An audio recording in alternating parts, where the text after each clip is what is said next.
2020 has been a rough year to say the least.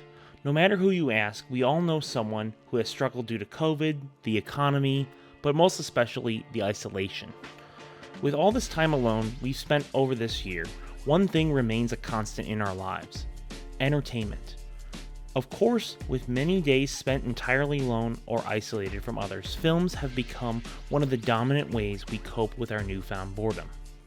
Yet, with a mountain of choice, we are forced to watch dozens of terrible Netflix specials and originals, as well as being forced to buy the newest and latest crap Hollywood wants to dump on us. I'm not saying it's all bad. I've watched countless Netflix shows and Hollywood movies and found enjoyment, but very few of these films really scratch the itch that I've been feeling in 2020. Then it hit me. I was going to set out and find the most 2020 film ever made. I bet a few of you are groaning right now just thinking of the idea. A movie littered with COVID and pandemic references sounds very boring. But the film I ended up finding was a fantastic indie epic released in 1991. Until the End of the World. I did forget to mention that this film is 5 hours. Now, wait. Don't freak out, it's a great movie.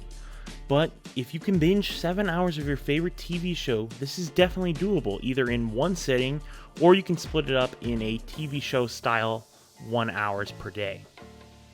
You're probably looking at the IMDb right now, aren't you? This isn't a movie that's been given a lot of fanfare, but it comes from a director of fantastic pedigree. You have heard of two of his other fantastic films, Wings of Desire and Paris, Texas. Two absolute classics in the art house genre. Wim Wenders is one of the best filmmakers alive. So, what is the plot?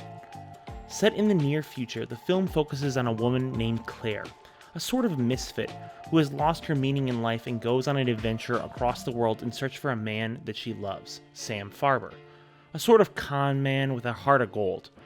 But she also is being pursued by her former lover, Eugene, played by the fantastic Sam Neill. And that's just the first 2.5 hours of the film. Halfway through, the film makes a huge tonal shift that makes the film one of a kind. I don't really want to spoil that part. Just know that the film has a very sci-fi inspired tone. You're probably wondering what makes this film so perfect to watch in 2020. Well, it has this scene. Until she realized that if she was to go on living, she couldn't go on living like this. I'm mostly kidding, but that scene did fit eerily well, considering it was filmed in either the late 80s or 90s. It felt like it was shot yesterday. However, Until the End of the World shares so many common themes and contrasts with 2020 that it makes it a vital watch. First, it's the backdrop. Set during the near future, the film's background has an asteroid plummeting towards the Earth, set to destroy the world. I think this parallels pretty well with how the entire world is being forced to face this great challenge in COVID-19. But what makes this so great is that the film only briefly touches on this subject. The asteroid is the setup, but it's rarely a focus in the film. In contrast, Until the End of the World is a movie teeming with life. It's a grand epic that takes place all across the world. The United States, Australia, Germany, Japan. It's a global jet-setting film. A film about adventure. I think something we really all sorely miss. I bet we wish we could all get on a jet and travel across the world if we could. And with this film, you can definitely do that. The film really explores the power of connections with other people, the desire to be around others, to make friends, romantic connections, as well as platonic. It's a film about celebrating life even in the face of some terrible odds, and I think that perfectly fits with the times that we are currently living in. I think another major theme of the film is great loss. Many of the characters go through harrowing, complex situations where they sometimes lose family, friends, or even a sense of their self. At the beginning and throughout most of the film, our lead Claire is completely lost in her life, where she's headed, and who she could become. Mostly thrown into a crisis because of the extinction-level event potentially headed her way. I think the film realistically balances the feelings of helplessness as well as the bright, fun, and happy moments of life. Never getting too depressing to drag down the pace, but realistically enough so that we can really relate to our protagonist. This brings me to my final reason why I think this film so accurately reflects 2020.